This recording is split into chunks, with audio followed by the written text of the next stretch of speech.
So let us discuss second law of thermodynamics. Okay, the second law of thermodynamics explain why spontaneous exothermic reactions are so common. Okay, so we are discussing about the word. Okay, spontaneous reaction means delta H value may be negative. So delta H negative means exothermic reactions are spontaneous. So now second law of thermodynamics explain why the spontaneous exothermic reactions are so common. Why? Because means here going to give some explanation. So what is that means? In exothermic reactions, heat released by the reaction increases the disorder of the surrounding and overall entropy is positive, which make the reaction spontaneous. What is the meaning of this one here? Means here for example we have the A plus B. Okay, for this reaction for example delta H value is negative, nothing but what? Exothermic reaction. So once the temperature is increased, this is my system. Okay, this system what is going to liberate the energy is going to pass what? Surrounding. Okay, the surrounding going to increases. Once the surrounding going to increases means heat is increases, so what happens? The disorderness going to be increases. How? Because means already we told delta S means what we have delta S here we have total system plus surrounding is we have. Okay, so system is going to liberate the energy. Now surrounding going to take the energy. So what happened was the temperature increases, what happened? Disorderness going to increases. So this value going to increases. So compared to this value more means you know very well total entropy what going to be increases. So here in exothermic reactions, heat released by the reaction increases the disorder of the surrounding and overall entropy mean nothing but delta S total going to be what? Positive, which makes the reaction spontaneous. Already we discussed delta S value. Total entropy positive means it indicate what? Greater than 0 means indicate reaction is what? Spontaneous. This is the reason why the spontaneous exothermic reactions are so common. Okay, like first law of thermodynamics, second law also can be stated in several ways.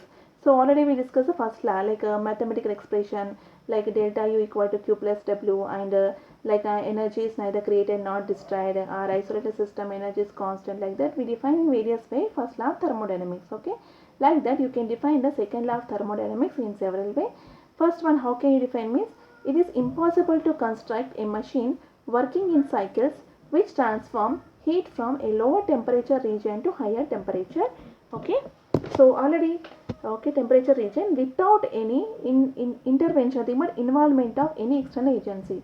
Simple, you know very well what you cannot construct a machine working at the machine. In that what happened, you cannot you cannot allow the temperature from the low temperature to high temperature. You know very well flow of temperature from high temperature region to low temperature possible, but it is not possible to construct a machine which is going to what here to construct a machine in cycles which transfer heat from the lower temperature to higher temperature. You know very well high temperature to lower temperature possible, but lower to higher it is not possible. Okay, without any external support. If you take any external support it is possible, and we are talking about without involvement of any external support or external agency.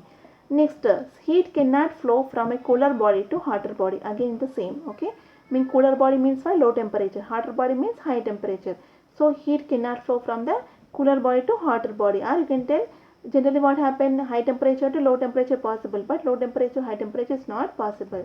Next, third way definition is what? Heat cannot be converted into work completely without causing some permanent changes in the system involved or surrounding. So if you want to convert complete heat into work means, as you know very well, we have the system and surrounding.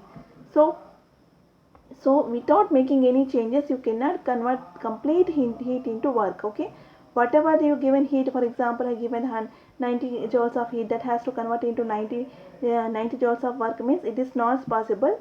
You have to do some changes. So heat cannot be converted into work completely without causing some permanent changes. You have to make some permanent changes in the system and surrounding.